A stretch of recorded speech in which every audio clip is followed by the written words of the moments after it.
నిన్న మొన్న రెండు జళ్ళ పులి బొమ్మవు కాదా, నాతో పాటు నువ్వు కూడా అమ్మకు చెవేగా.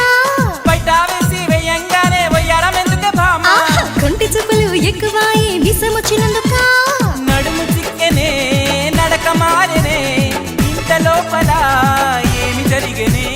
మొదటిసారిగా ఆడపిల్లను చూసినట్టుగా మైకం నీకు. తమలపాకు నమలి సొక్కు